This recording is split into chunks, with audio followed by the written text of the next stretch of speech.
জীবন মানেই যুদ্ধ। আর এই যুদ্ধটা যে কখন থামবে আমরা কিন্তু কেউই বলতে পারি না। তারপরও কিন্তু আমরা প্রতিনিয়তই সামনের দিকে এগিয়ে যাচ্ছি। জানি না এই যুদ্ধটা আরও কতদিন করতে হবে। হ্যালো এভরিওয়ান, আসসালামু আলাইকুম। আশা করছি যে যেখানে আছেন সবাই ভালো আছেন, সুস্থ আছেন। আমরাও ভালো আছি, আলহামদুলিল্লাহ। আমি জুবাইদাস ব্লগিংয়ের জুবাইদা। সবাইকে ওয়েলকাম করছি নতুন দিনের নতুন আরও একটি ব্লগ ভিডিওতে। আশা রাখছি বরাবরের মতো আজকের ভিডিও ভালো লাগবে সবার কাছে। ভালো লাগলে অবশ্যই একটা লাইক দিয়ে দেবেন আর পুরো ভিডিও জুড়ে ভালোবাসা দিয়ে আমার সাথে থেকে যাবেন। এত অগোছালো আমি দেখে মনে হচ্ছে, তাই না? যে সবার ভিডিও এত পরিপাটি, এত সুন্দর, আর আমারটা এত অগোছালো, এত নোংরা। প্রথমত ঘরের যে অগোছালো চেহারাটা দেখলেন, সেটা দেখে কতটুকু বুঝতে পেরেছেন আমি জানি না। এই ভিডিও ক্লিপটা আমি খুঁজে পাচ্ছিলাম না, তাই এতদিন শেয়ার করা হয়নি। তো এখন যখন পেলাম তখন অন্য একটা ভিডিওর সাথে এই ক্লিপটা জুড়ে দিলাম। দেখে বুঝতে পারেননি এই জন্যই বলে দিচ্ছি। চারিদিকে এত মানুষ, ছাদের উপর মানুষ, আর আমার জিনিসপত্র এই যে উল্টোপাল্টা। দেখে অনেকে গেস করতে পারেন, হয়তো বা নাও পারেন। এটা হচ্ছে সেই বড় ভূমিকম্পর একটা দৃশ্য। আমার বাসার যে অবস্থাটা হয়েছিল আমি সেটাই একটু ক্যাপচার করেছি।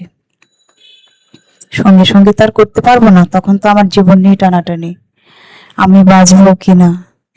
তবে আমার অবস্থা, মানে আমার বাসার অবস্থা যা হয়েছিল জিনিসপত্রের, সেটাই আপনাদেরকে একটু দেখাচ্ছি।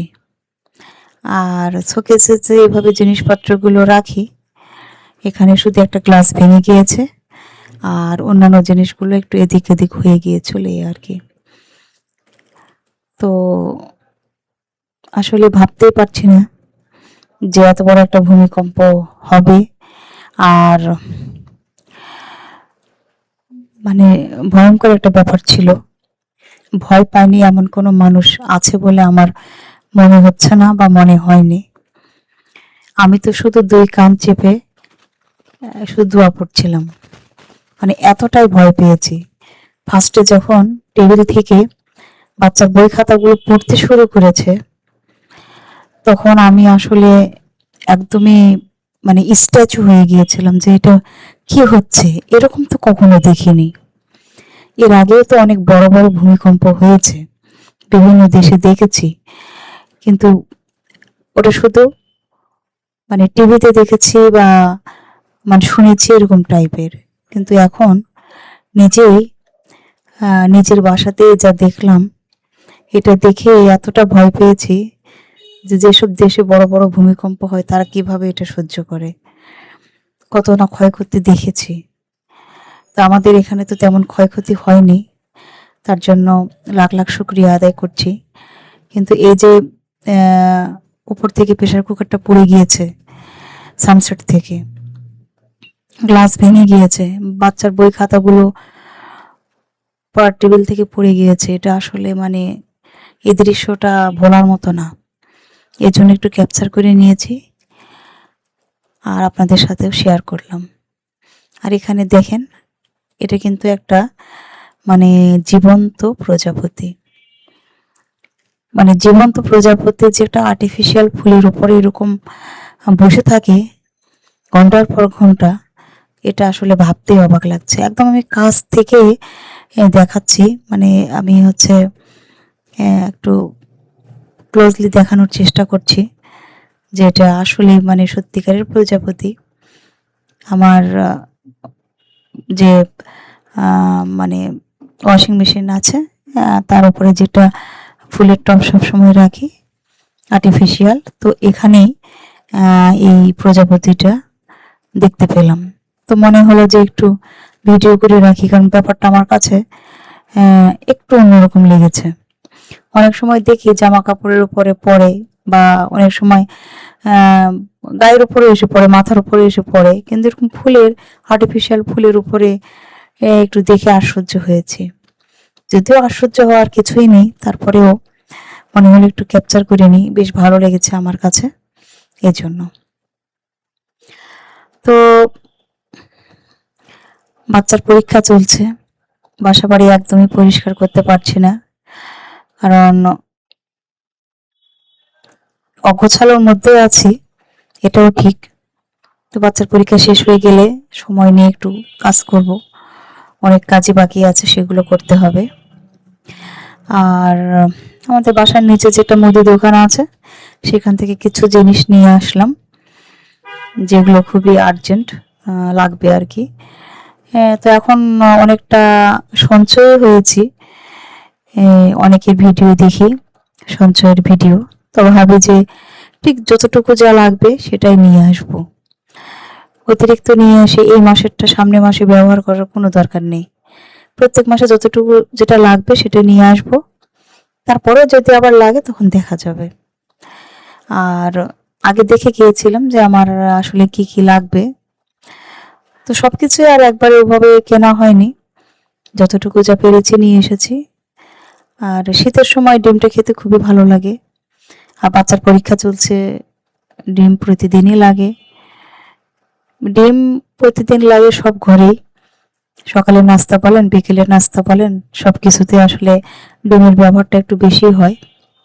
আর যদি রান্না করে খাওয়া হয় তাহলে তো প্রশ্নই ওঠে না, তখন ডিমটা আরো বেশি লাগে। তো এই আর কি, তো ডিম একটু বেশি নিয়ে এসেছি, কারণ প্রতিদিন নিয়ে আসাটাও ঝামেলা, বা 2-4 দিন পর পর নিয়ে আসাটাও ঝামেলা, এই জন্য। আর যে টুকটাক জিনিস নিয়ে এসেছি সেগুলো একটু একটু করে রিফিল করে নিচ্ছি। তো প্রথমে হয়তো ভিডিওটা দেখে অনেকে মনে করবে যে আপুটা একদমই অগোছালো, আসলে ঠিক তা নয়।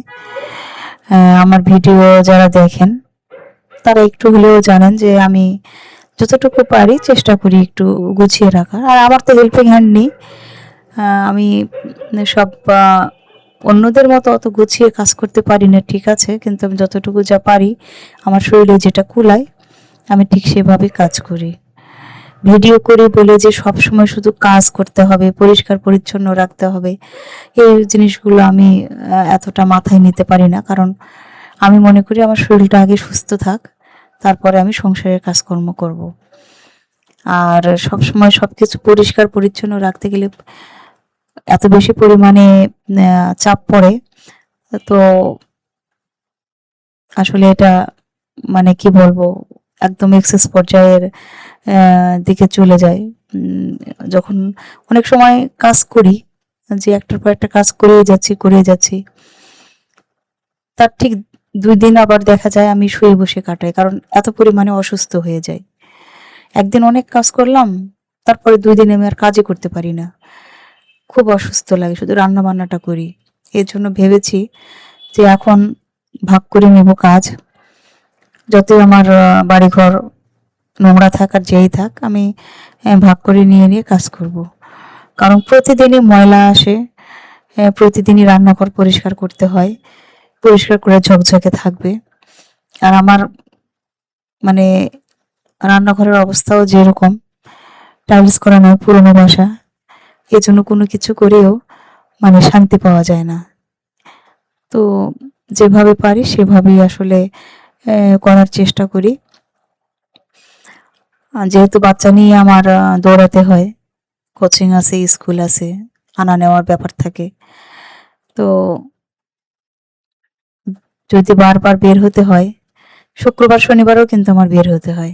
কেন বের হতে হয় সেটা আপনারা জানেন, যেহেতু ও কারাটে ক্লাসে যায়, ও শিখায় প্লাস শিখে, তো যেহেতু অনেক দূর, একা একা ছাড়ি না। আর এখন পরিবেশ পরিস্থিতি এমন, একা আসলে বাচ্চাকে ছাড়াও যায় না, আর আসতেও অনেক লেট হয়ে যায়। তো এই কারণে আর কি তার পেছনেই থাকি।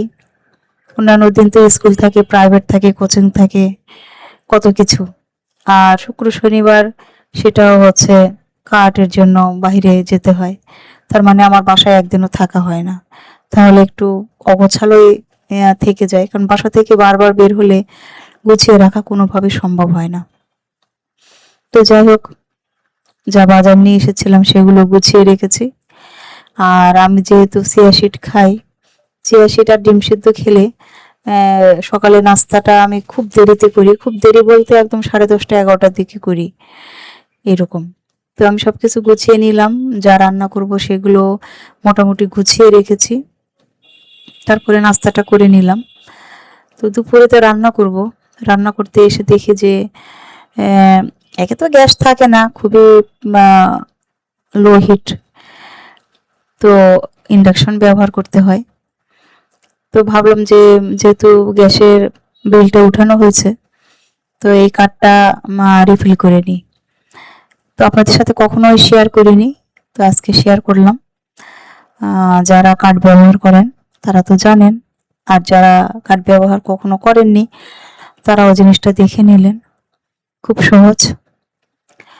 আর ডিম নিয়ে আসলে আমি সবসময় এভাবে পানিতে ভিজিয়ে রাখি, রেখে পরে পরিষ্কার করে নিই। মানে এটা বেশ অনেকক্ষণ পর্যন্ত ধুয়ে ভিজিয়ে রাখি আর কি, রাখার পরে সুন্দর করে পরিষ্কার করে নিই। কোনো কোনো ডিমে এত বেশি পরিমাণে ময়লা থাকে, সেগুলো ভালো করে ভিজলে সুন্দর করে ওঠে আর কি। আর আমার পাতিল আছে, একটা হচ্ছে ডিম সিদ্ধ করার, কারণ ডিম সিদ্ধ আমি ওই একটা নির্দিষ্ট পাতিলেই করি, তাছাড়া আর অন্য কোনো পাতিলে করি না। আর ডিম যখন আমি এভাবে পানিতে ভিজিয়ে রাখি তখন এই একটাতে ভিজিয়ে রাখি, এটা অন্য কোনো কাজে আমি আর ব্যবহার করি না। ডিম ভিজানো পাতিল আমার আলাদা, আবার ডিম সিদ্ধ করার পাতিলও আলাদা, কারণ আমার কাছে এটা একদমই কি বলবো, বলার মতো ভাষা নেই। অনেকে দেখি যে ডিম সিদ্ধ করছে, ওটাতে আবার রান্না করে, অনেক কিছুই করে, কিন্তু এটা আমার রুচিতে বাধে। তো যাই হোক, এই আর কি। আজকে রান্না করব মিষ্টি কুমড়ার ভাজি আর শৈল মাছ রান্না করব। তো এই একটা ভিডিও আপনাদের সাথে শেয়ার করলাম, ভালো লাগলে পাশেই থাকবেন। আজ এ পর্যন্তই, ভালো থাকবেন সবাই।